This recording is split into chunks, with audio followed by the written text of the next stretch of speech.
Saudações artísticas, pessoal, beleza?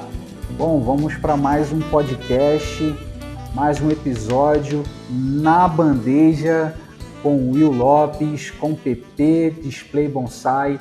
Galera, esse podcast é muito especial, estamos aí na nossa primeira temporada e eu queria agradecer todo mundo que tem cooperado com a gente aí, compartilhado, dando like, aquela tesourada esperta no like aí. Obrigado pelo pessoal que sempre acompanha até o fim, manda mensagem. A gente está muito feliz com o respaldo de cada um de vocês, tá? E pessoal, nesse podcast a gente vai tratar um pouco sobre vaso e mesa, né? Então, queria já agradecer nosso convidado PP, meu brother, meu amigo, muito obrigado por estar aqui com a gente. E galera, PP é um dos nossos apoiadores, né? Que fique bem claro, assim, se a gente está tendo vários podcasts aí é por conta de artistas como o PP, de pessoas como o PP, que têm apoiado esse projeto para que a gente consiga fazer ele, né, cada vez com mais qualidade para vocês, beleza? PP, seja bem-vindo, meu amigo. Boa noite, Pequim. Boa noite, Will. Boa noite, Dúria. Cara, eu que agradeço o convite, a honra de poder estar participando desse projeto, né? Para nós é muito importante difundir um pouco essa arte maravilhosa, né? Então eu que agradeço bastante o convite e vamos bater esse papo gostoso, né? Massa. Galera, eu vou deixar o link do PP na descrição do vídeo. Então, caso você queira aí entrar em contato com ele, né? Saber como funciona essa questão de mesas e tal, saber como que está funcionando pedidos, vocês conversam direto com ele. Conheçam também o trampo dele, né? O trabalho dele lá no Instagram. Vou deixar o link aí para vocês darem aquela conferida, né? E também agradecer ao Will. Will, muitíssimo obrigado, cara, por você estar junto aqui com a gente. Eu gosto demais do seu trampo, cara. Eu descobri o seu trabalho. Eu já tinha ouvido falar de você, mas descobri o seu trabalho por um acaso no Instagram e, poxa, foi massa. A gente já começou a trocar uma ideia bem legal, né? E você foi muito receptível, assim, cara. Saudações aí para você, muito obrigado por estar com a gente, viu? Agradeço, meu amigo Pequim, meu amigo PP, Henrique, saudações por estar aqui com vocês. Me sinto honrado aí de poder estar compartilhando um pouquinho da minha experiência no barro aí. Agradeço de coração. Show, show.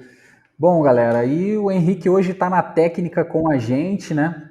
Não vai estar participando da conversa, sei que vocês vão lamentar, mas eu vou pedir para ele só dar um oi para vocês. Dá um oi para a galera, Henrique. Saudações, galera. Massa.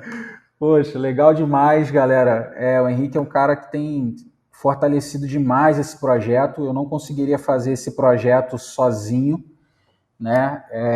Todo o apoio que ele dá em todos os sentidos, né? Não só uma questão técnica, mas na amizade, no incentivo para a gente continuar trabalhando, né? Então, muito obrigado, meu amigo.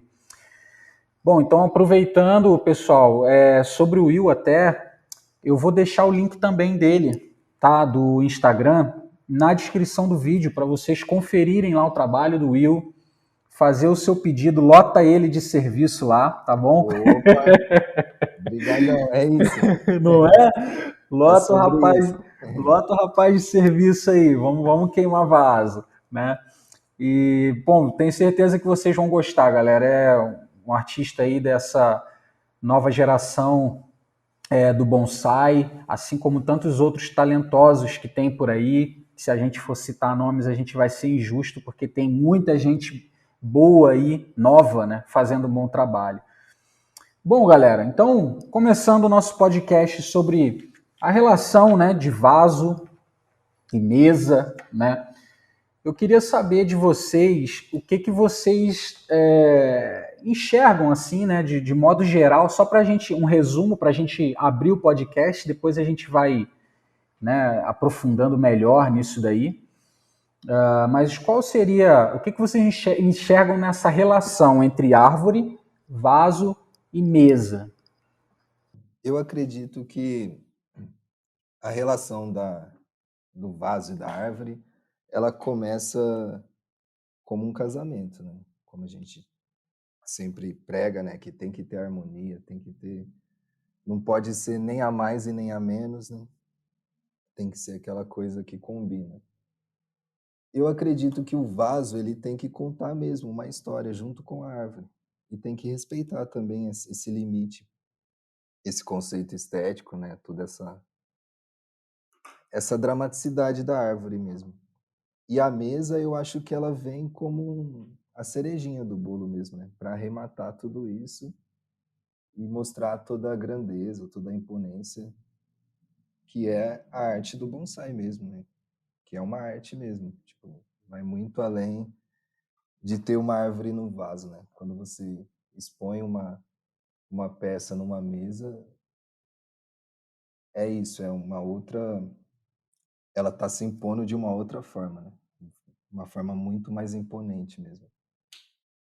É como se fosse caber a obra, né? Caber a obra, eu ponho na mesa, né?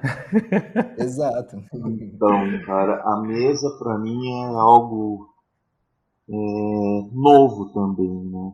Até mesmo porque ainda se fala muito pouco em mesas, em displays para bonsai, né? Por quê? Porque se começa fazendo bonsai com a árvore primeiro, né?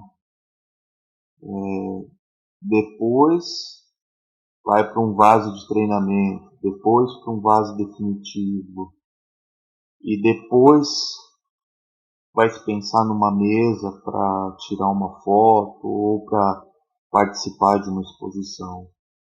Então, para mim, assim, a mesa ainda é algo muito novo. Estou aprendendo muito ainda sobre esse assunto, né?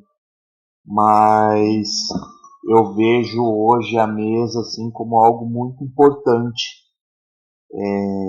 para o bonsai, né? É algo, como o Will falou, a cerejinha do bolo, né? Quando você termina uma obra depois de 10 anos, 15 anos de trabalho e você pode apresentar ela ao público, aos amigos e colocar ela em cima de uma mesa, né, como se estivesse colocando a obra em cima de um altar, em cima de um pedestal, né. Então, hoje eu vejo a mesa dessa forma, né, como algo que complementa a arte, né. Acho isso muito importante, assim, você tirar uma foto ou colocar uma árvore numa exposição, somente árvore e vaso, e colocar árvore, vaso e mesa, é completamente diferente, né? Muda completamente a história da obra, né? Então eu vejo dessa forma, assim. Você acha que seria indispensável? A mesa é indispensável assim como o vaso? Não que ela seja indispensável, né? Hoje existe vários métodos de você apresentar um bonsai, né? Com uma gita, um pedaço de madeira lascado ou um pedaço de pedra, né? A mesa ela vai fazer essa função também, né? De mostrar para as pessoas um conjunto completo, né? É como se estivesse valorizando assim aquela obra magnífica que o artista fez. Acho que depende muito como o artista quer também se portar, né? Como ele se mostrar. Às vezes ele quer seguir essa linha também, né? Um pouco mais clássica, um pouco mais imponente, né? Mais tradicional, né? Sim. Quando quando eu pensei em expor meus vasos, eu pensei nas mesas do PP, foi exatamente nisso que eu pensei. Eu falei, eu quero me lançar já nessa pegada mais clássica, mais imponente. O Ah, entendi. A nossa amizade, eu e o Will, justamente começou com um contato da parte dele, me procurando para mim fazer algumas mesas para ele expor os vasos, né? Tirar foto das obras dele, né? E, pô, eu fiquei muito feliz com o contato e de lá para cá a gente, apesar de não se conhecer pessoalmente, né, Will, mas a gente criou um vínculo de amizade, assim, então a gente sempre está conversando. O Will faz um vaso novo, ele me manda foto, ou quando tem uma novidade, ele sabe mais ou menos os estilos de vaso que eu curto e tal. Então a gente, vira e mexe, está trocando uma ideia ou trocando uma figurinha, né? E eu tenho vasos do Will hoje comigo também, né? E um baita de um artista dessa nova geração aí, que vai nos presentear aí com belas obras, né? Muito massa essa interação aí de vocês. Nesse caso, agora eu fiquei até com dúvida. Assim, normalmente o processo natural para o cara que é bom açaísta, o cara vai pensar. Normalmente ele pensa primeiro no vaso, depois ele vai pensar na mesa e tal. Só que aí, Will, quando você chamou, por exemplo, o PP para fazer essa parceria contigo e tudo mais, as mesas ou a mesa que você tem no caso dele influenciou na composição de algum vaso, em algum modelo? Teve esse impacto contigo aí ou não? Quando eu procurei o PP, eu falei para ele que eu queria umas mesas mais clássicas, né? Com uma linhas mais finas, mais retas, tipo, mais tradicional mesmo, porque eu queria que se adequasse a vários estilos de vaso meu. Influenciou nessa parte que eu queria que fosse algo bem bonito, bem tradicional, porém que não chamasse tanta atenção, que simplesmente pudesse casar com vários vasos que eu quisesse expor assim Então, no até meu mesmo o catálogo. que o Will falou é muito importante, porque a mesa ela é muito importante numa composição de um bonsai, né, de uma exposição ou de uma foto. Porém, ela não pode estar em evidência, né, porque o objetivo ali você está expondo a árvore, né. Porém, não pode deixar de ser mostrado também o vaso e a mesa. Então, quando eu conversei com o Will, que a gente chegou em determinado modelo de mesa para que ele pudesse apresentar os trabalhos dele, foi o que ele falou. A gente procurou linhas mais retas, né? Então, nós fizemos duas mesas, uma bem baixinha e uma um pouco mais alta, sem muitas curvas, uma tonalidade assim não muito clara e também não muito escura da mesa. Até a mesa maior ou a mais alta, a ideia era fazer um outro modelo de mesa e surgiu a ideia de fazer essas mesas com esses palitos, né? E o Will, hoje, foi a primeira mesa que eu fiz desse modelo, tá com o Will, então, porque eu gostei do estilo, achei que ficou leve, ficou delicado para ele mostrar os trabalhos dele. E para mim foi uma satisfação, né? Toda vez que eu abro o Instagram do Will lá e vejo uma foto de um trabalho dele em cima da minha mesa, assim, mostrando ali trabalho de dois artistas, né? Eu acho isso muito importante, muito legal, né? Esse tipo de parceria, né? Massa. Quando vocês conversaram e decidiram essa questão da cor da mesa, você falou, escolhemos uma coloração não tão clara e não tão escura, né, um tom mais mediano. O que isso influencia na relação com o vaso? Eu queria uma mesa que casasse mesmo com vários tipos de cores, né? Tipo, os meus, eu faço vasos com muitos tipos de nuance, né? Por causa até mesmo do meu estilo de queima.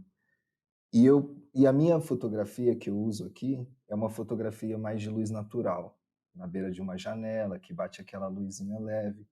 Então eu queria que fosse uma madeira que casasse mesmo com essa luz natural, que casasse com um vaso assim, para que eu pudesse expor meus vasos de uma forma mais, como que eu posso dizer, fiel. Eu não queria que fosse uma foto de estúdio. Eu não queria que o cliente pegasse o meu vaso com uma expectativa que não é. Então eu queria algo mais próximo do natural possível. Então a mesinha, a cor da madeira, ela casou certinho com a cor da luz natural que eu uso ali no meu estúdio para fotografar, que também vai casar com vários tipos de cor que eu uso na esmaltação. Foi pensado tudo isso. Até mesmo porque a Massa. gente se preocupava em ter uma mesa muito clara e de repente colocar um vaso mais orgânico, tal, uma cor mais escura, ou ter uma mesa muito escura e colocar um vaso muito claro, né? Então a gente, como ia ser uma mesa, vamos dizer assim, uma mesa coringa, que ele não utilizaria somente para uma obra, né? Ele utilizaria para várias fotos, então a gente procurou ter esse meio termo, né? De uma cor mais clara, Entendi. uma cor mais mediana, né? Para que combinasse com vários estilos de cores que ele trabalha, né? Como ele falou, a queima dele é uma queima Massa. diferente, então a tonalidade da esmaltação dele é uma tonalidade diferente. E com isso, com essas conversas que a gente teve, até com esse primeiro contato com o Yu, e eu me encantei pelo trabalho dele, até mesmo pelas cores de vaso que eu vi no Instagram dele, né? E daí a gente já veio com alguns projetos de vasos diferentes, vasos únicos que ele fez para mim, né? Com isso eu já indiquei o Birá também, o Birá já encomendou alguns vasos, com o Will também. O Birá é um cara que é aficionado por vasos, né? Além de ter uma coleção fabulosa, é um cara que hoje está se aventurando aí também na cerâmica e fazendo um trabalho magnífico. E eu acho que isso, né, Will, também, esse contato, assim, acho que ajudou um pouco até a gente afirmar um pouco mais essa amizade, né? Sim, sim. Eu costumo falar que o PP meio que me pegou, né? E pôs debaixo da asa e falou: vamos aí, Will, vamos aí. Ele tá sempre me ligando, tá sempre vendo como que tá indo, né, as produções.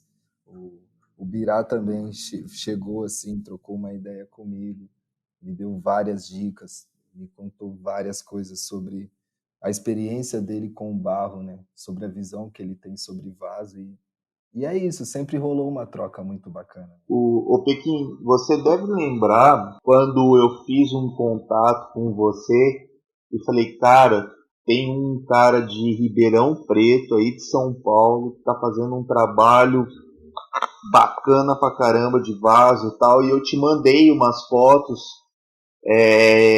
da queima de biscoito ainda dos vasos que o Will estava fazendo para mim. Ah, eu lembro Então, disso sim, quando o Will cara. fez os primeiros vasos para mim, eu já compartilhei com vocês os trabalhos dele, Ah, né? Então a gente entendi. está falando da mesma Pode pessoa, crer.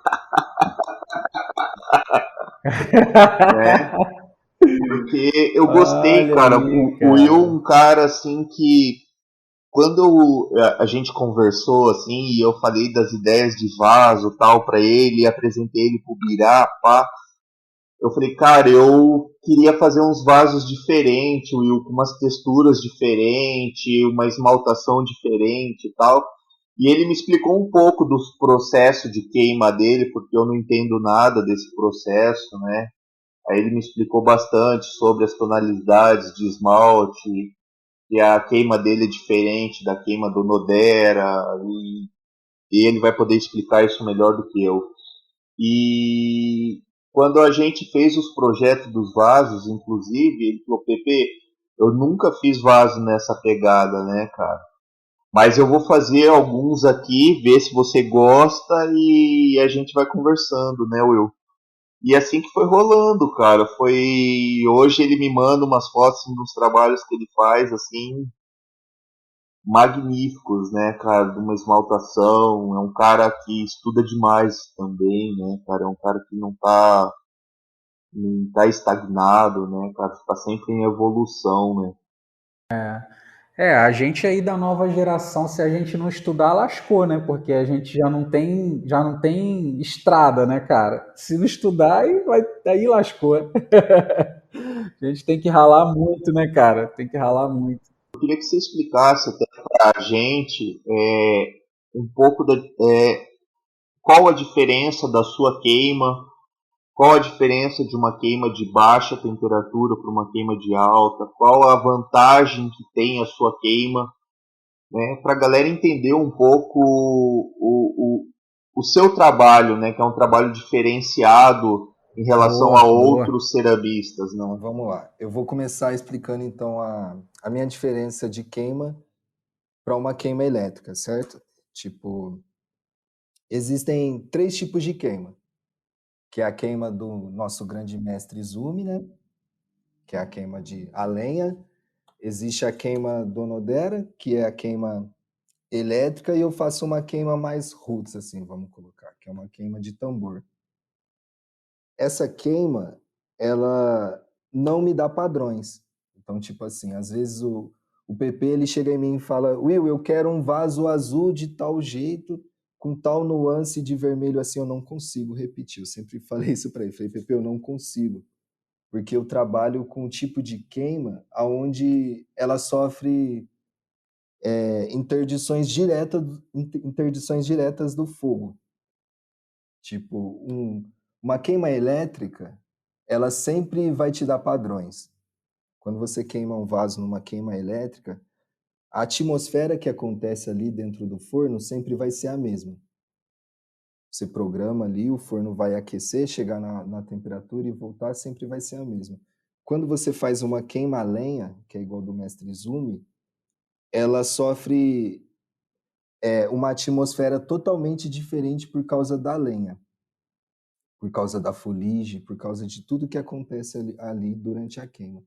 No forno de tambor, isso também acontece, por causa do maçarico, por causa de ser uma queima, tem queimas oxidantes, queimas redutoras. No meu caso, eu uso uma queima redutora, que é uma queima que a gente chama de artística, que quando o forno ele atinge uma certa temperatura, eu fecho as entradas de oxigênio do meu maçarico, fecho a saída de ar da minha chaminé. Nisso, a atmosfera que vai acontecer ali dentro do forno vai ser única.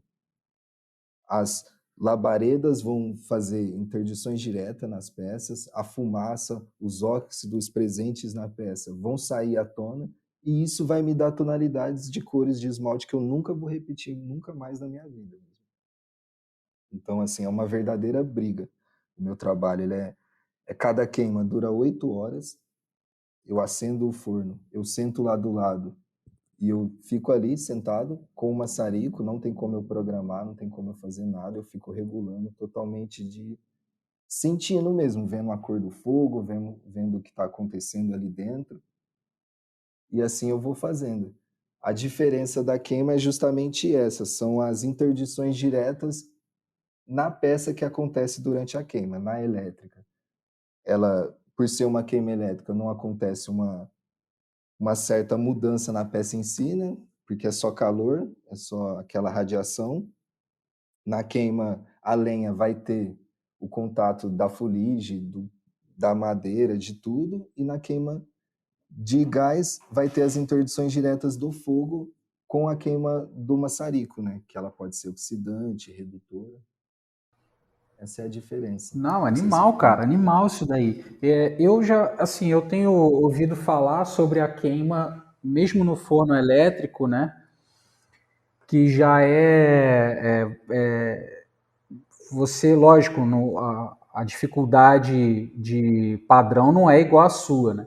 Existe a dificuldade, por exemplo, de fazer exata, né? É uma peça exata, mas você consegue trabalhar dentro de um padrão, né? Então aí o que você está me dizendo é que no seu caso nem esse tal do padrão você consegue chegar, né? Não, às vezes eu consigo fazer uma queima. Digamos que eu não faço uma queima redutora, eu faço uma queima normal, oxidante, que seria uma queima que eu ligaria ao forno normal lá, deixaria as válvulas de oxigênio entrar, Deixaria a chaminé aberta e faria todos os patamares de queima normal, sem fazer nenhuma interdição naquela queima. Isso vai me dar um padrão, mas mesmo assim não é um padrão igual da elétrica, por exemplo. O fogo, se eu monto o forno de uma forma que o fogo ele entra dentro do meu forno, ele bate numa peça, ele chicoteia na outra durante a queima, essa peça que chicoteou o fogo, ela vai ter um efeito único.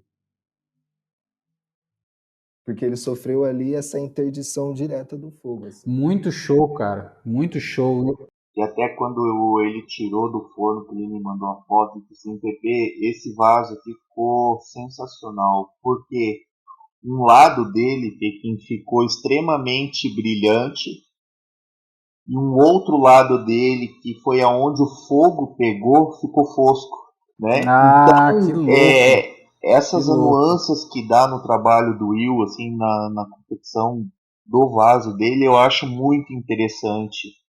Ele fez um curta para mim também, Muito que legal.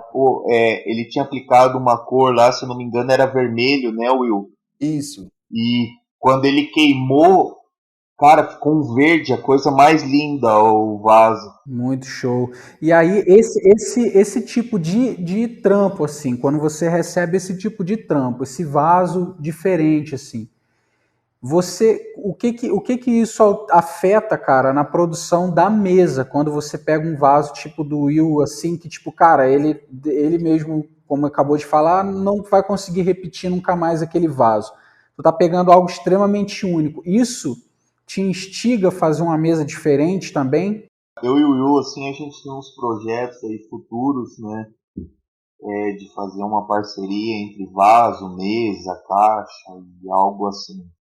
E eu quero trabalhar para cada peça única do Will, eu fazer uma mesa única. Então daí vamos ver primeiro como que vai sair aquela formato do vaso, depois o formato, como que vai sair a cor da esmaltação, né? Para daí depois a gente decidir que tipo de madeira a gente vai usar ou não. Então esse projeto que eu quero fazer com o Will, a gente já conversou até bastante, né, Will, sobre isso. Sim, sim. De não é aquele projeto assim de o Will fazer o vaso e o PP fazer a mesa. Eu quero um projeto diferenciado onde eu possa sugerir para o Will determinada coisa na confecção do vaso dele, e eu quero a participação dele também na confecção da mesa. Que tipo de madeira a gente vai usar, que tipo de mesa a gente vai fazer, né? Ó, vamos usar essa opção, vamos usar aquela opção. Então vai ser um trabalho assim único, né?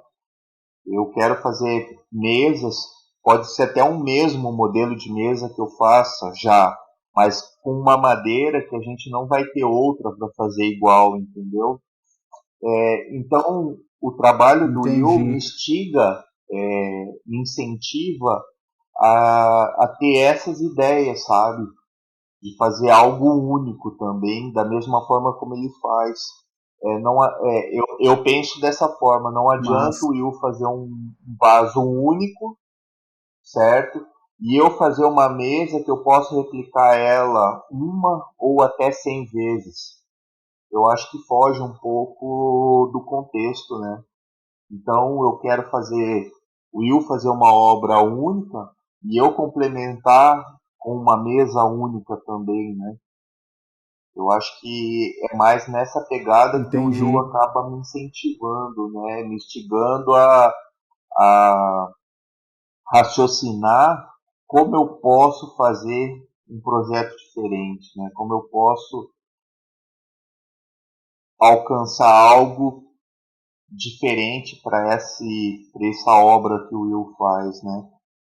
Ô, Pepe, explica, você comentou aí sobre essa questão de fazer essa conexão da mesa com os vasos e tal, algo que combine e tal, mas assim, de maneira mais clara para a galera, o que que vocês pensam para que isso combine? Quais são os fatores que vão fazer com que você entenda essa mesa combina com esse vaso combina com essa mesa? O que que torna mais claro para a gente isso daí? Então, eu vou falar um pouco do meu raciocínio. Se está certo, se está errado, eu não sei.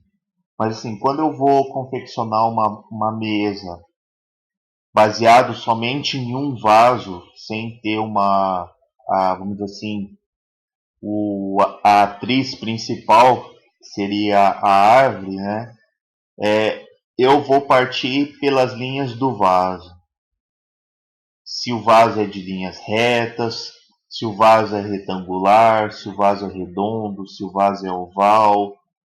Vou verificar que tipo de pé o vaso tem, né? Para mim fazer algo que fique mais harmônico com o vaso, mesa e vaso, né? Porque eu não tenho ainda a estrutura da árvore, né? Para me incentivar, não seria a palavra incentivar, né? Seria a palavra inspirar, uma inspiração tendo a árvore, né? Então, assim, confeccionou um vaso, independente se é o Will, se é o Nodera, qualquer outro ceramista, e eu só tenho essa referência que é o vaso, eu vou procurar pelas linhas do vaso, né? Então, se é um vaso reto, eu vou procurar trabalhar uma mesa mais com os pés retos. Se é um vaso oval, eu posso trabalhar as pernas da mesa um pouco com linhas mais curvas, ou com os entrepés, né, que seriam os detalhes da mesa também com alguma curva. Então eu penso nesse sentido, assim, de harmonizar mesa e vaso, né, mas que fique algo simples, algo sem chamar muita atenção, né? E para você, Will, como é que se dá essa relação? Lógico que aí no caso você vai pensar mais na árvore, né? Mas aí como é que você cria o que você observa na árvore que vai afetar no vaso, né, de maneira mais clara, assim? Mas eu digo assim, não uma questão tão filosófica e artística, né? Eu digo algo mais técnico, né? O que você precisa levar em consideração da árvore? Eu gosto muito de ver a árvore, né? Quando eu falo com um artista, assim, com a pessoa, eu gosto muito de ver uma foto. E na hora de estar criando esse vaso, eu vejo como que é a linha de tronco, eu gosto de ver como que é o próprio tronco em si, né? A casca dessa árvore, como que é a idade. Eu acredito que a minha criação tem muito a ver com o que a árvore já me diz, assim. Muitas vezes eu só dou continuidade num trabalho. Quando eu vejo a árvore assim, ela me dá mais ou menos o caminho que eu preciso fazer. Que vaso, como que eu vou acomodar melhor essas raízes, como que é o tronco, como que tá a espessura de tudo, assim. Nessa questão do vaso, né, a gente sabe que a gente tem algumas formas de pensar no tamanho do vaso, né? Mas você poderia falar para a gente assim um pouco em geral, assim, como é que você pensa o tamanho do vaso para a árvore, para que não fique um vaso muito grande, um vaso muito pequeno? Eu sempre aconselho os meus clientes a manter a saúde da planta. Então, assim, eu confesso que eu não sigo muito essas regras, esses conceitos que o pessoal prega em si. Eu sempre vejo como que vai ficar o resultado final. Eu confesso, assim, eu gosto muito de ver o resultado final em si. Eu não sigo muito essa linha mais técnica. Entendi. E você, Pepe, como é que você faz para alinhar essa questão do tamanho da mesa com a árvore e o vaso? Teria alguma coisa que te dá um parâmetro para essa mesa não ficar pequena, essa mesa não ficar grande demais também? Então, eu acho que no meu caso acaba sendo mais fácil do que o do Will ou de qualquer outro ceramista, porque eu tenho dois parâmetros, né? Eu tenho a árvore e eu tenho o vaso, né? Então, quando eu vou confeccionar uma mesa vamos dizer assim, específica para determinada árvore, né? Eu sempre peço a foto da árvore, tamanho de comprimento da massa verde e as medidas do vaso, né? Eu vou dar um exemplo. O Renato Bocabello, ele tem uma jabuticabeira, que para mim é uma das mais bonitas que eu já vi, né? Ou a mais bonita que eu já vi. E ela tem uma copa bem frondosa, né? Bem ramificada e tal. E se eu for levar só em consideração o tamanho do vaso, no meu ponto de vista, o que vai acontecer? Ela vai se tornar uma mesa muito pequena, devido ser uma árvore de copa frondosa. Então o que eu faço? Eu faço o meio termo.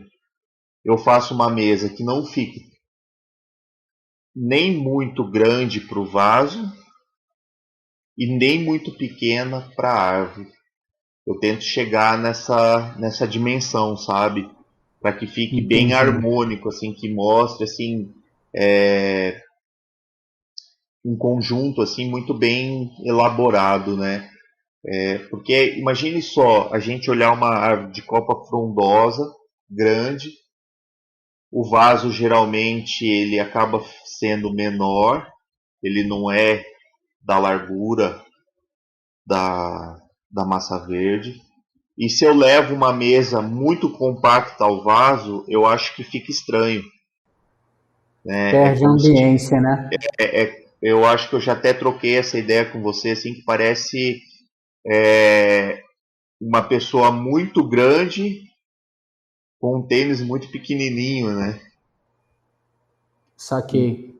Então eu procuro chegar nesse meio termo, de ter algo assim que fique uma proporção bacana para o tamanho do vaso, uma proporção bacana para o tamanho da árvore.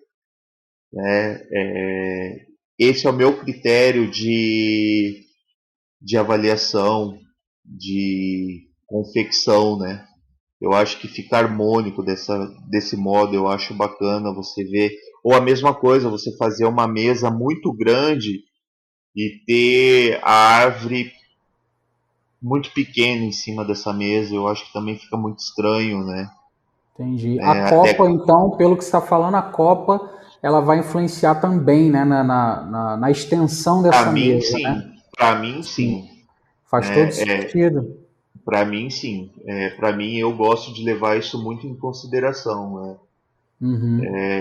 De ter essa relação árvore, vaso e mesa, né? Sim. Para mim é muito importante, assim. Por isso que quando acaba às vezes a gente tendo uma certa dificuldade quando a pessoa tem várias árvores, vários tamanhos de vaso, que é uma única mesa. Entendi. Né?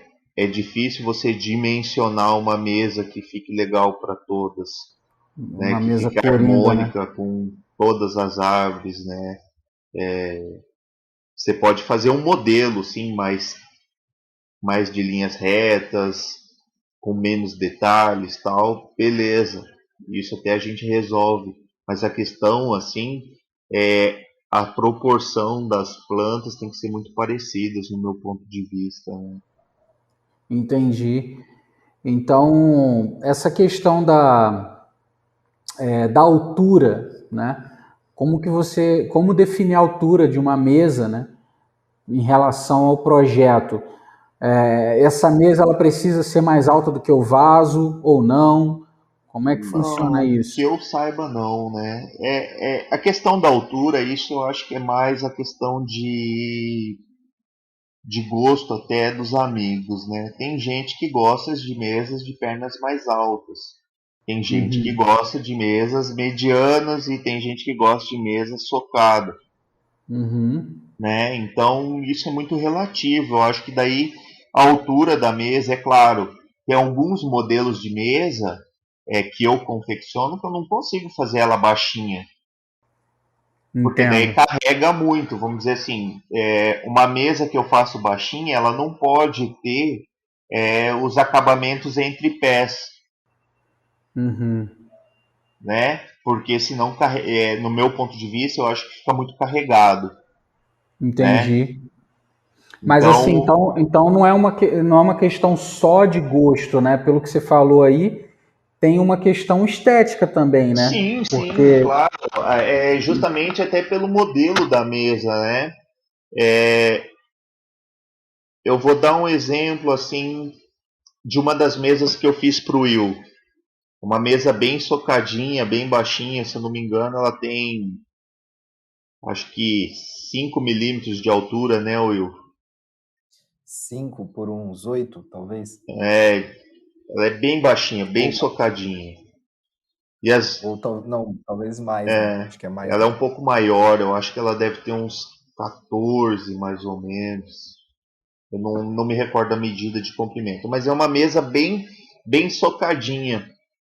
Então, de vez eu fazer, em vez de eu fazer o acabamento entre pés separado, o que eu fiz? Eu fiz uma leve ondulação no tampo da mesa.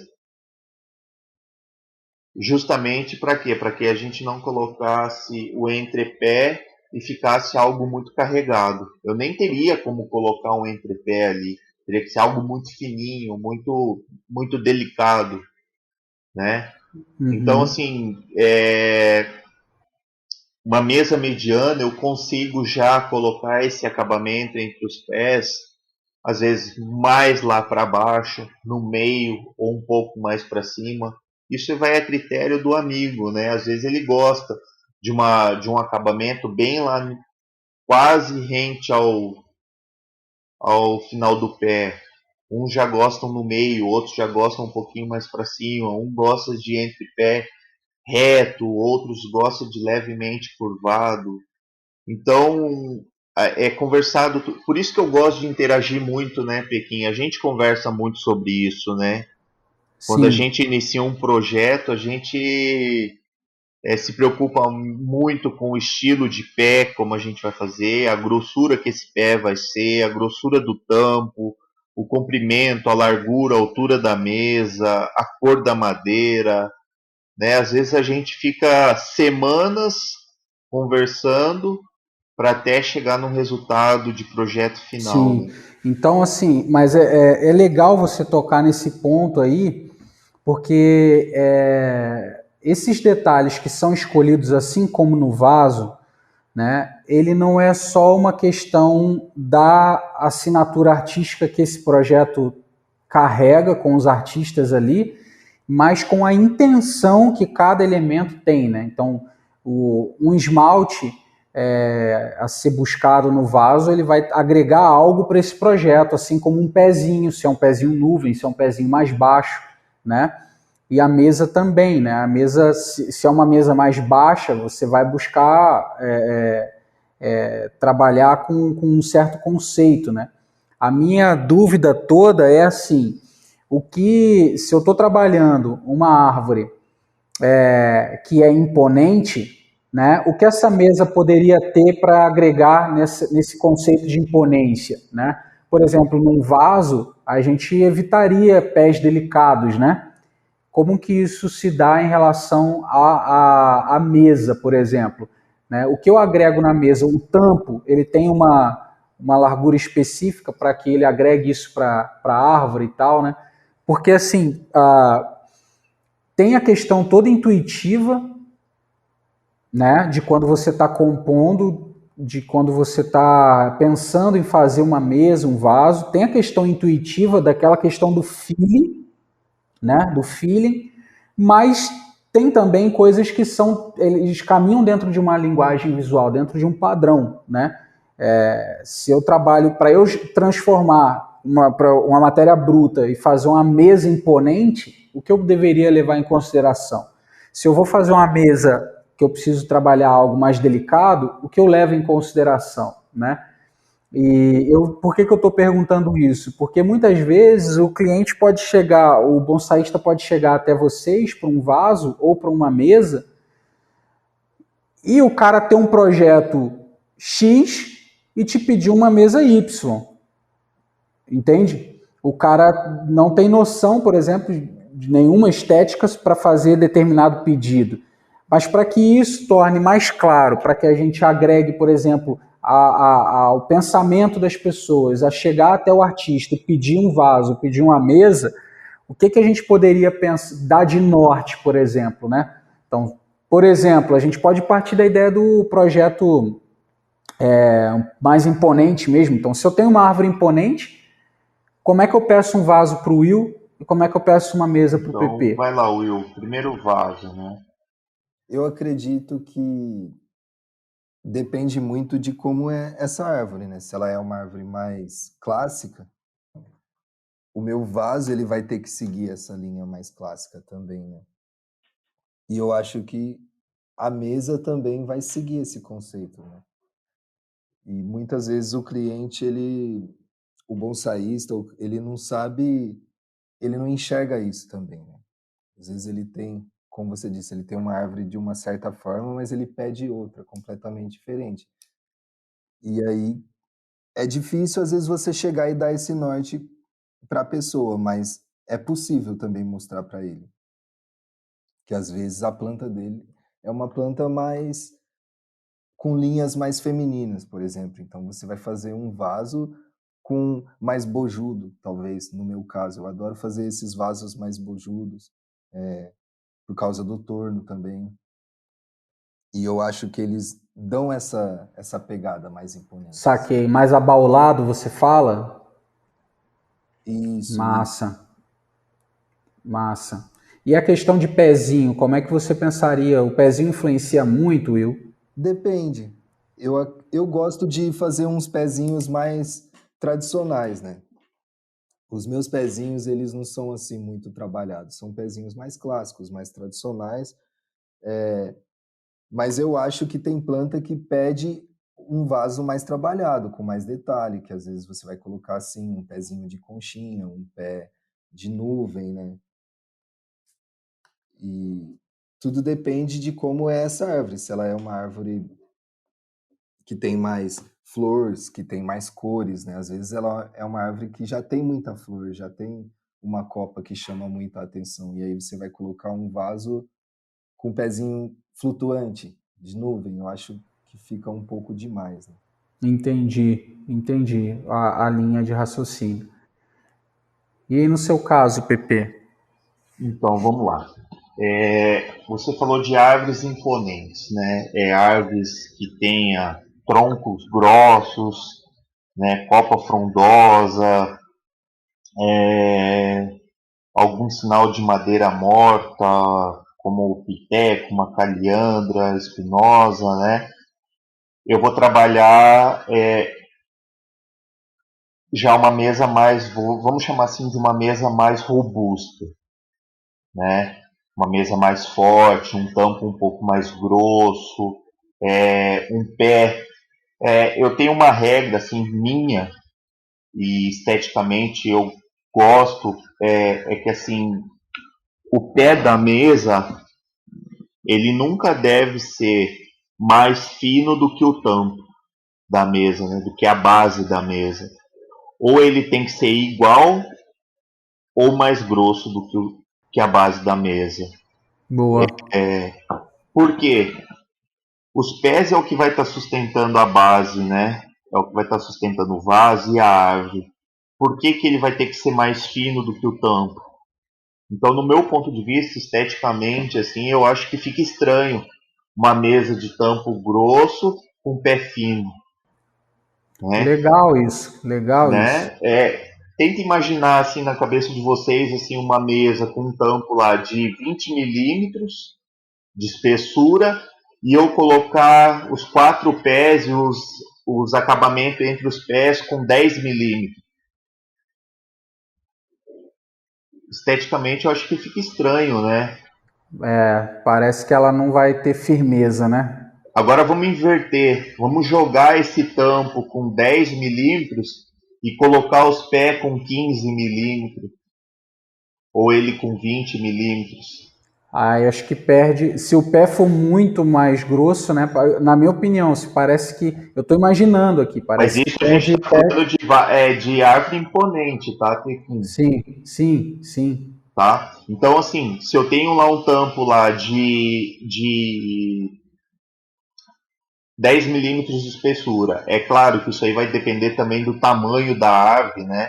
Eu não vou pegar uma árvore, uma mesa lá de 80, 75 igual as do Renato e vou fazer com tampo lá de 10 milímetros. Para colocar em cima, ela vai empenar, vai arcar, capaz de até abrir as pernas, né? Aí a gente vai já para a construção da estrutura, vamos dizer assim, né? Mas vamos pegar árvores robustas, imponentes, mas medianas, né? Aquela árvore pequena, mas com tronco forte, né? Uma árvore. Então, aí eu procuro trabalhar desse modo, trabalhar com pés mais grossos.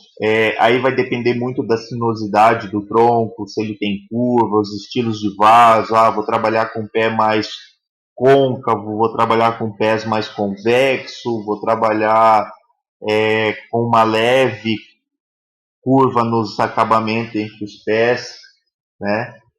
Agora eu vou falar de uma outra questão. Vamos pegar uma caliandra Seloi, uma caliandra florida, bonita, um tronco bem trabalhado, com leves curvas, tal. Eu já vou fazer uma mesa já mais delicadinha, usar um pé mais fininho, um tampo mais fininho, né?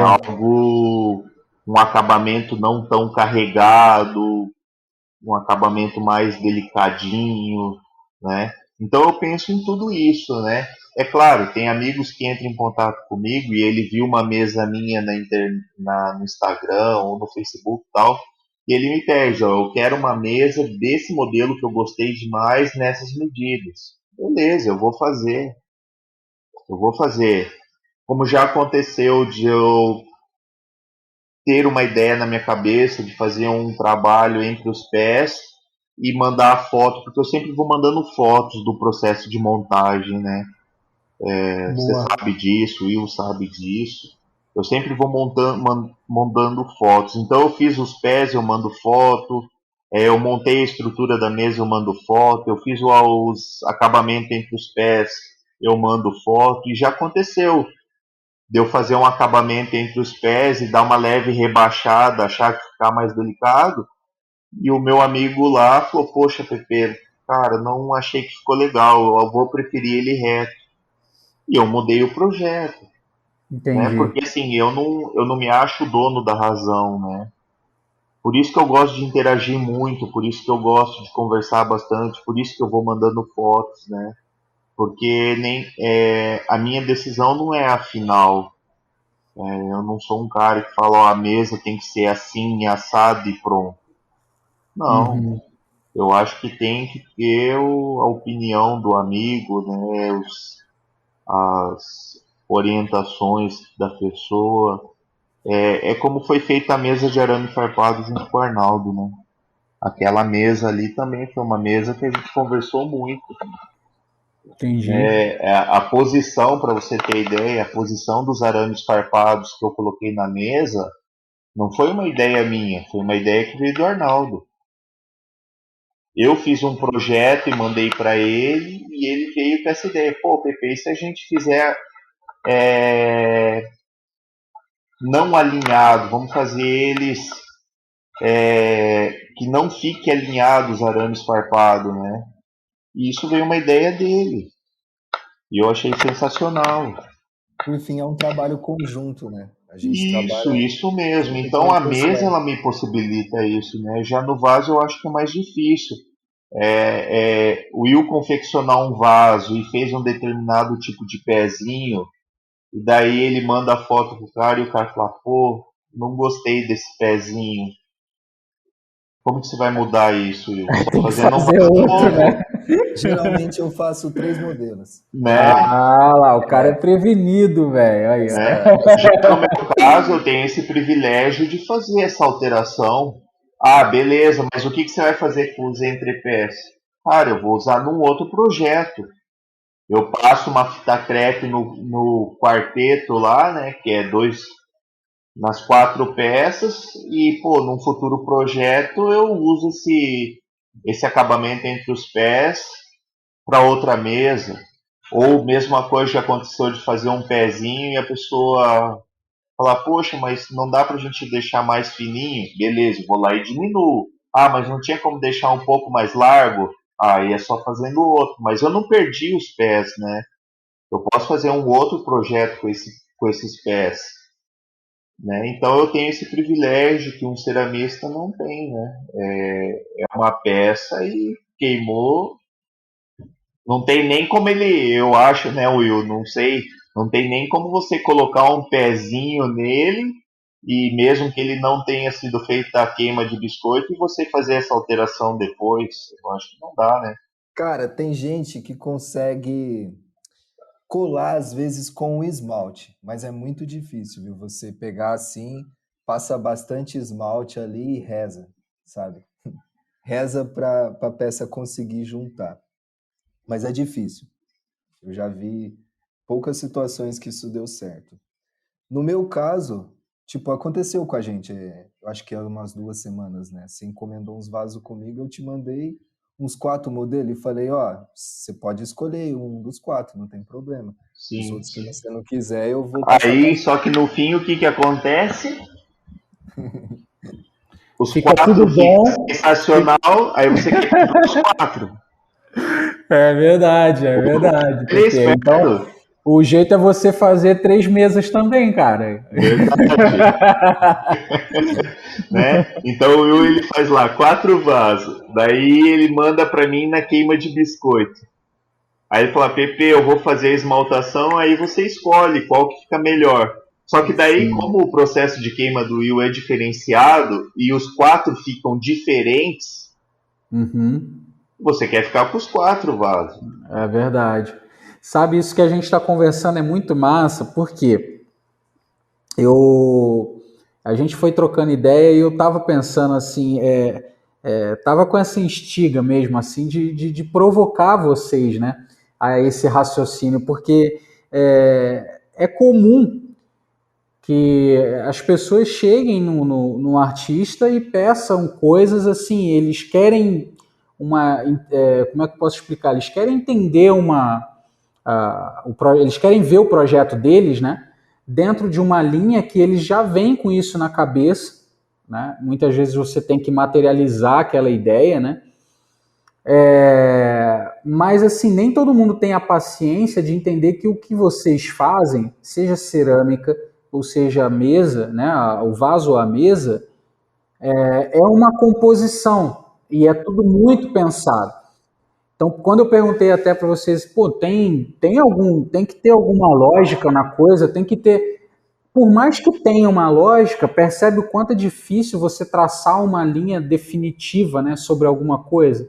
Então, tipo, o cara quando chega, ele tem que ter essa paciência, né, de chegar e entender que vocês vão precisar compor algo que agregue para aquela obra, né? E de que a coisa é muito, e de que tem muita questão intuitiva e tem muito do feeling da coisa, né? Não é simplesmente quando eu perguntei, vamos pensar numa árvore imponente. E aí, mas pô, a árvore é imponente, mas ela pode ser florífera, ela pode ser frutífera, ela pode ser caduca, e tudo isso vai influenciar demais. Ela pode ser lotada de madeira morta, ela pode não ter nada de madeira morta, né? E tudo isso vai influenciar se o cara põe um pezinho ou não, se ele escolhe uma esmaltação ou não, se o vaso vai ser oval, redondo, né? Então, tipo, a gente não consegue cravar algo tão exato, né? Até porque envolve a questão artística, estética, né? Então, isso é muito massa quando você fala, poxa, só de nenhum exemplo sobre uma árvore imponente, você falou vários exemplos de com tampo assim, com tampo assado, com pezinho curvo, com pezinho reto. Então, cada árvore vai exigir de vocês um pensamento específico, né, de modelo, de cor, né? Vocês vão ter que então buscar uma experiência estética, uma conclusão do que vocês vão agregar ali, um a um. É isso então? Ah, É isso. no meu caso, Pequim, é exatamente isso. Eu penso mesa a mesa, né? A gente pensa sempre mesa a mesa. Mesmo que é uma mesa no meu portfólio, que eu já confeccionei uma, duas, três vezes, ela sempre vai sair uma diferente da outra, né? Por mais que eu tente copiar, uma pode ficar na hora da pintura, ela vai ficar mais clara, a outra vai ficar um pouco mais escura. O entrepé, uma pode ficar um pouquinho mais grossa, a outra vai ficar um pouquinho mais fina, né? Um pé ele pode ficar um pouquinho levemente, dar uma diferença na curvatura, porque eu tive que lixar um pouco mais para tentar consertar determinada situação, né? Então, no meu caso, cada peça é única, né? Então, eu penso dessa forma. Até falar do nosso primeiro projeto junto, que foi aquela mesa do octógono, né, que a gente fez. Uhum. Quanto que a gente não conversou referente àquela mesa, né? Quantos desenhos eu não fiz, quantos rabiscos você não me fez e me mandava fotos. Teve dias que a gente ficou até 1 hora da manhã conversando sobre essa mesa, É verdade. né? E até a gente chegar num consenso que ficasse bom para ambos, né? Ou até mesmo que eu conseguisse confeccionar. E às vezes me pedem coisas que eu ainda não aprendi na marcenaria a fazer, né? Sim. Faz muito pouco tempo ainda que eu trabalho com madeira, que eu mexo com esse ferramental da marcenaria, né? Então, para Ah, mim ainda é tudo novo. Então, determinadas coisas, determinados tipos de pés, ou de acabamentos, eu não sei fazer ainda. sim. Até brigamos, né? Brigamos por causa de 1 centímetro, né? É, Ah, nesse caso do Pequim é sempre assim, né, cara? Eu falo, pô, Pequim, mas pô, se a gente fizer um pouco. Não, cara, eu quero assim, eu quero assado. Mas é isso que eu acho bacana, porque, como eu falei, eu não sou o dono da verdade, né? E nem sempre o que eu penso vai ficar mais harmônico ou não. Então isso é bacana, essa interação, essa troca de. Às vezes eu até me acho chato, né? Porque eu vou mandando fotos, eu vou perguntando e tal. E, e eu gosto de interagir, independente com quem seja, né? Eu sempre procuro conversar ao máximo, até mesmo para que quando essa mesa chegue na mão das pessoas, elas acabam, putz, era isso aqui mesmo que eu queria, era isso aqui que eu tinha imaginado, né? pode Ou crer. ficou, que nem eu ouvi do Arnaldo, assim, pô, a mesa surpreendeu as minhas expectativas, né? Ver ela na foto é uma coisa, mas ver ela pessoalmente é completamente diferente, né? Isso é bom, né? Porque muitas vezes alguma peça que a gente faz não agrada a gente, né? E às vezes o cliente vê e fica doido. Não sei se acontece isso com vocês, mas às vezes eu tiro uma peça que não me agrada. Não me agrada nada e vem um cliente aqui na minha casa, ele vê, ele fica apaixonado pela peça e dá maior valor, assim. Que Na massa. cerâmica tem bastante isso, né, Will? O Renato Bocabelli, ele sempre dá um exemplo pra gente de um vaso que ele comprou do Izumi, que é um vaso, eu não sei, você pode até explicar o porquê aconteceu isso, mas é um vaso que ele encheu de bolhas na argila. Mas ele encheu de bolhas, mas não chegou a estourar as bolhas, sabe? Só Ficou como ferveu mesmo. só ferveu e ficou aquelas bolhas assim estampadas no vaso. E quando o Renato viu aquilo, ele ficou louco pelo vaso. Por quê? Porque é uma peça que nunca mais, provavelmente, eles vão conseguir repetir uma igual, Sim. né? E ficou com bolhas assim, umas um pouco menor, outras um pouco maior, e isso ficou ao redor do vaso inteiro. Pode ser que o vaso passou da temperatura. Quando o vaso às vezes Que massa. ele passa um pouco da temperatura, ele chega a fritar o esmalte. Caramba, que massa isso, Nossa, cara. cara, e ficou sensacional o vaso. E quando o Renato viu aquele vaso, ele falou: pô, é meu. Inclusive, se eu não me engano, ele falou que pagou até mais barato porque era um vaso que estava na segunda linha. Que não agradava às vezes o Que não mestre, assim. agradava, mas pro Renato era algo.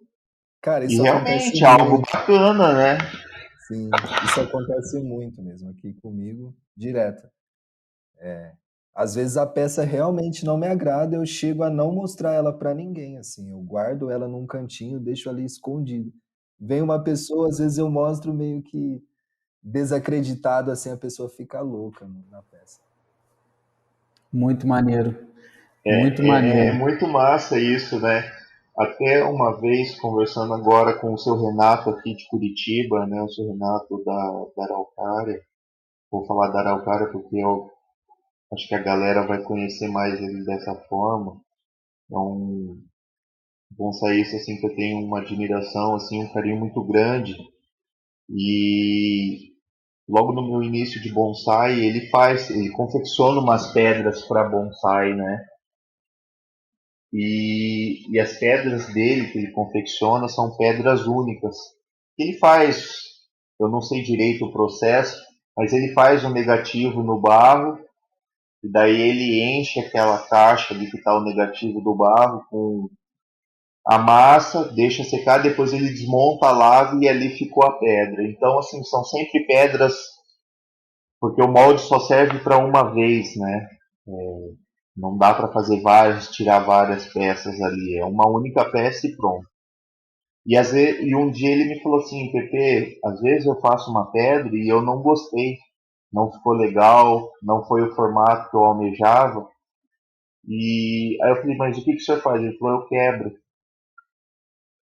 Eu falei: mas por que o senhor quebra? Eu falei assim: porque assim, se eu vendo essa peça mais barata ou ou eu dou de presente para alguém essa peça, e alguém vai montar uma árvore em cima dela tal, e vão falar: pô, mas que pedra feia é essa, né? Quem que fez? Aí vai falar: ah, foi o seu Renato, né? Então ele prefere, assim, destruir, porque para ele, nos olhos dele, não ficou legal, né? E do que ele correr o risco de alguém falar mal de um trabalho que realmente ele não gostou, né? E eu achei isso muito interessante, sabe? E é bem válido mesmo, né? Preza a qualidade do trabalho dele, né? Acredito que até o que o Will comentou aí, né, sobre guardar a peça e tal, acredito eu que muitas vezes não é algo que prejudique, né, a integridade, assim, o valor da peça, é algo que às vezes ele não gostou, né? Rola um tempo de maturação também, né? Quando você pega uma peça que você não te agradou tanto. É igual uma planta que você pegou ela bruta e não sabe como trabalhar. E ela não te abre a visão. Você vai lá e esquece ela no seu viveiro e depois, de repente, você vê um caminho para ela. Eu acho que na cerâmica rola muito isso. Às vezes eu trabalho uma peça que eu não sei nem que cor eu vou esmaltar, mas ela é uma peça que vai ser a peça. E eu falo, eu não quero errar na esmaltação, não quero perder. Então, às vezes, eu prefiro guardar ela e esquecer ali num canto e depois acertar com uma maturidade, assim. Pô, galera, muito show isso daí. Eu acho que para quem então entrou no podcast para saber como que você harmoniza árvore, vaso e mesa, vai sair um pouco mais confuso, brincadeira. Tipo, se você queria uma resposta exata, não temos essa Não resposta temos. exata, né? Mas a gente tem um caminho, né? Acredito que a gente pode deixar essa mensagem para a galera, né? Que é o caminho da interação, né? Vocês falaram muito isso no podcast aí, essa questão de realmente você ir até um artista e estar disposto a interagir com a sua árvore com ele, o seu trabalho com ele e a sua história com ele. E isso para o vaso, e depois para a mesa, e depois para outras coisas que forem agregar esse display, né? Então, Acredito que esse é o melhor caminho, né? De realmente interagir, porque eu acredito que o seu projeto, o seu display vai ficar mais rico, né? O ceramista vivenciou ali aquele, não há problema também, né? Você comprar um vaso já feito. A questão não é essa, né? A gente está falando de quando você vai até um artista para fazer um pedido, né? Para agregar, para interagir. Então esse seria o melhor caminho, né? De você ir buscar mostrar a sua obra, ouvir aquele artista, né? E quando for comprar algo que já está pronto, buscar essas características muitas vezes, né? Então, se eu vou comprar algo que está pronto, cada ceramista tem uma personalidade artística, tem uma assinatura artística, então você já pode ir também buscar algo mais direcionado, né? A mesma coisa com a mesa. Cada artista que faz mesa tem a sua assinatura na mesa. Então você, quando está montando um projeto na sua árvore, você já tem, graças a Deus, hoje a gente já tem um leque aberto, né, de artistas, de ceramistas e de pessoas que fazem mesa para você ir atrás dessa particularidade, né, e interagir com isso, né.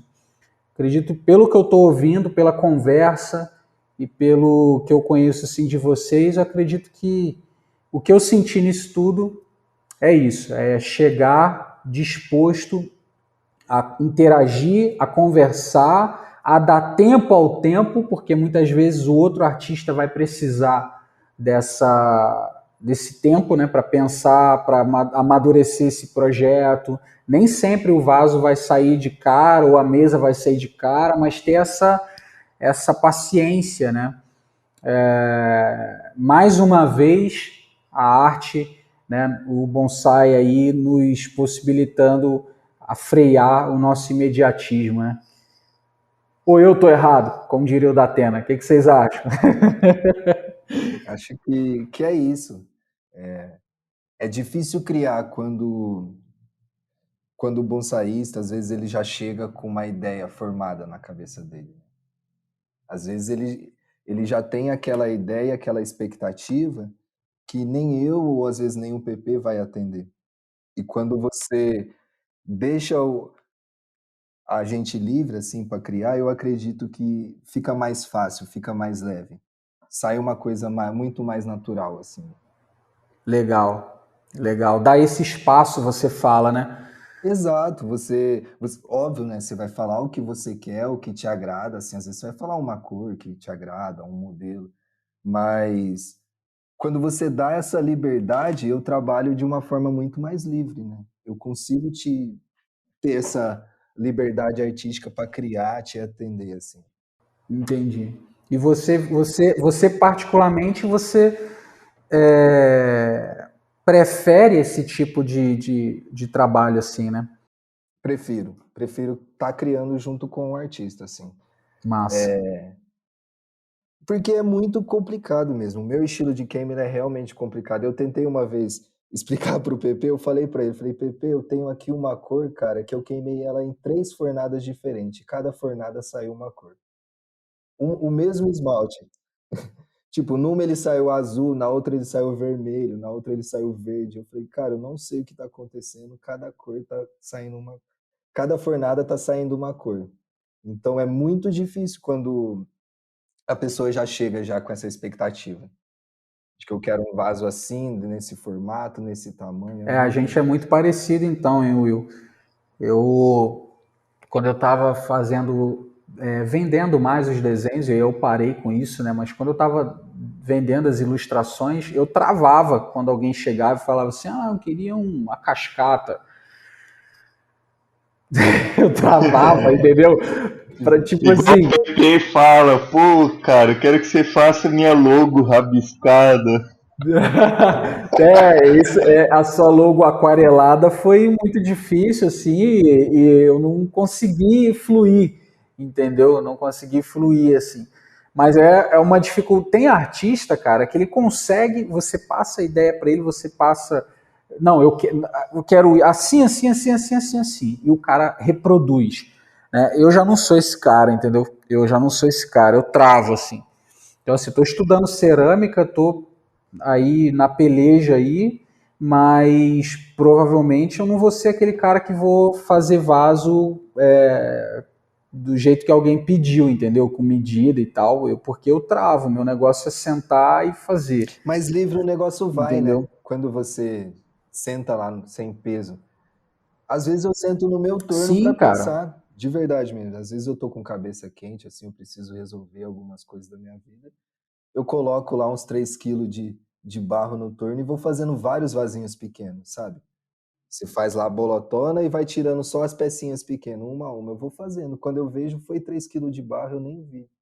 E, e o barro, ele carrega isso, né? Ele carrega ali vestígios do meu humor, de como que eu tava, de como que eu subi ali aquela massa. Vai carregar tudo, todo o meu sentimento daquele momento. Cara, tu falou um negócio muito massa agora. Eu ouvi falar uma vez que a argila tem memória, né? Sim, ela tem memória. Por isso que antes de você trabalhar no torno, você precisa sovar o barro de forma circular.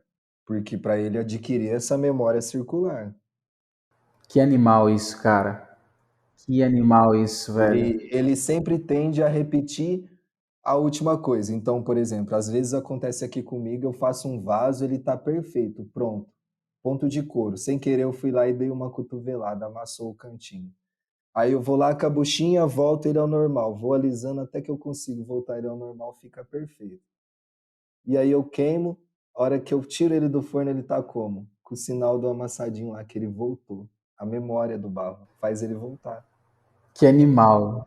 Que animal isso, cara. Quando eu ouvi falar disso, que o barro tem memória, assim, cara, tipo assim, você começa a trabalhar diferente, né? E aí faz muito mais sentido isso que você comentou do seu estado de humor, né, cara? Seu estado de espírito mesmo ao estar trabalhando, né? Sim, sim, Talvez total. um dia de muita inquietude, de muita, sabe, talvez de muita ansiedade, se for o caso, talvez essa peça fique toda deformada, né, cara? Sim, Porque você sim. aperta mais de um lado do que do outro, quanto mais instável você tiver, mais instável essa peça vai também ficar, né, cara? Lida. Barro é muito louco, né? Porque lida com calor humano, lida ali com o seu calor corporal. Então, por fim, você passa assim todo o seu humor para a peça ali, vai intervir em tudo, cara. No formato da peça. Às vezes você faz uma peça toda retinha, toda bonita, sem querer, você vai tirar do torno e entortou tudo. Aí você já dá uns formatos diferentes, por fim. Quando você não acredita naquela peça, aí por fim você deixa ela lá num espaço secando. É aquela questão de maturação, né? Você esquece aquela peça, depois você volta, olha ela com outros olhos, você entende total o que você estava sentindo, você entende muita coisa assim, com o barro mesmo. Muito massa isso. E a madeira, PP, tem memória?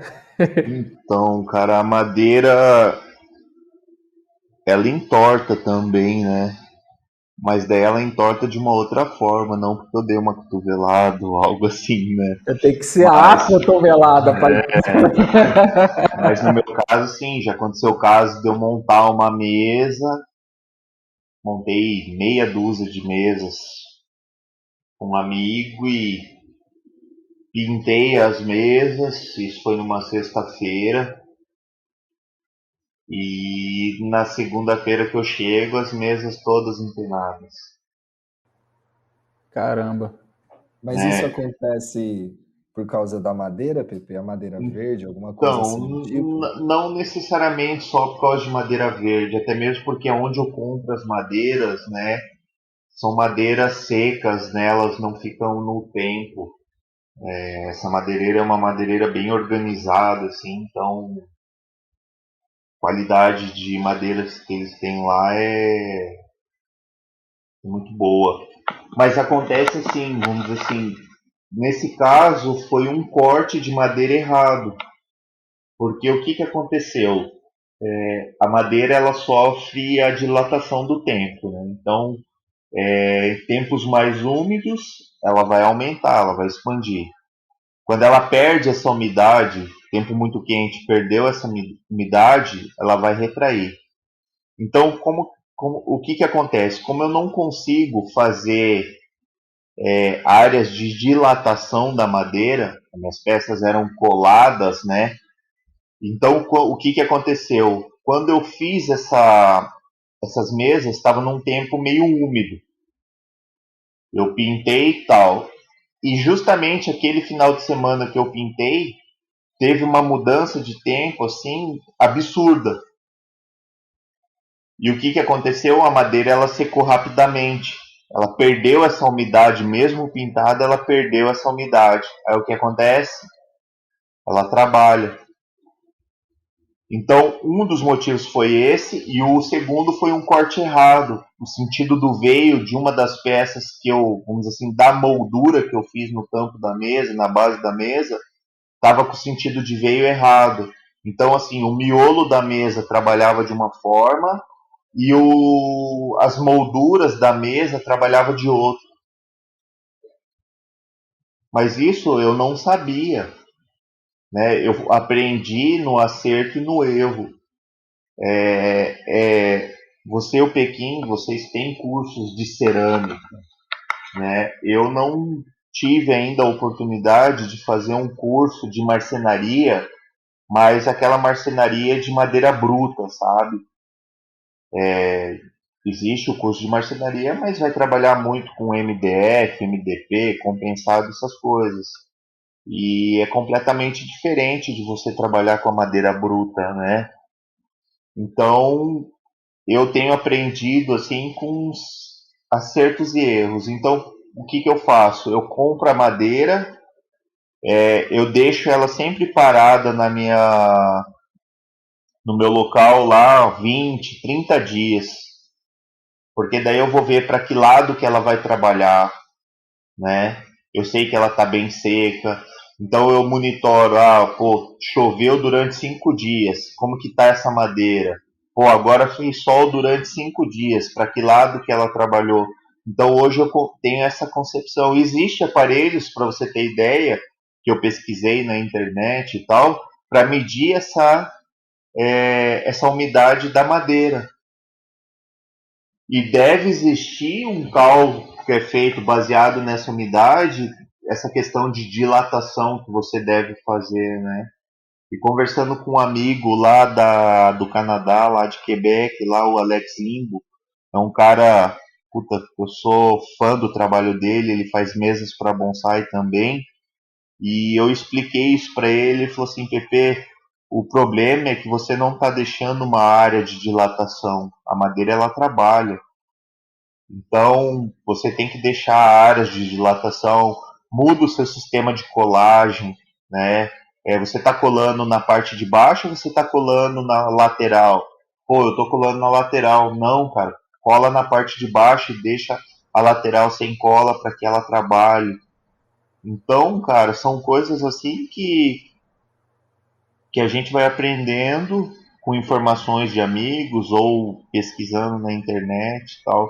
Mas a madeira também te dá essas questões.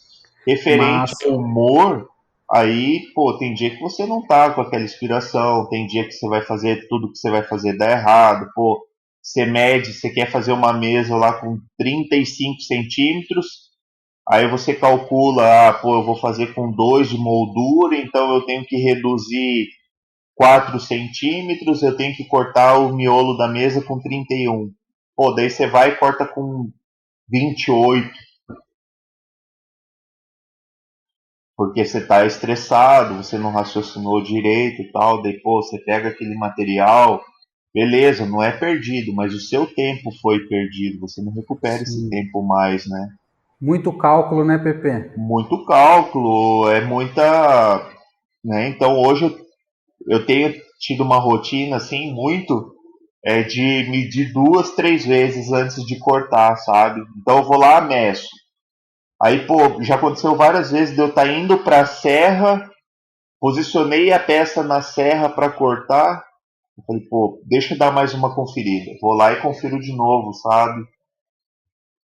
E tem dias que a minha esposa chega em casa e fala, cara, hoje meu serviço rendeu tudo que eu fiz, os encaixes ficaram perfeitos, pô, tudo como uma luva, pô, o negócio flui, né? Quando você tá de paz de espírito bacana, assim, é muito bom. Mas tem dias que você também tá carregado, você tá estressado, você tá cansado e as coisas não vão, né? Aí eu procuro fazer outro tipo de trabalho. Eu vou lixar, eu vou terminar algo que está faltando um acabamentinho. Eu evito de fazer mesas quando eu tô assim, sabe? Que o dia que a inspiração. Pequim é testemunha, né? De eu ligar para ele e falar: putz, Pequim, essa semana meu trampo não rendeu, cara.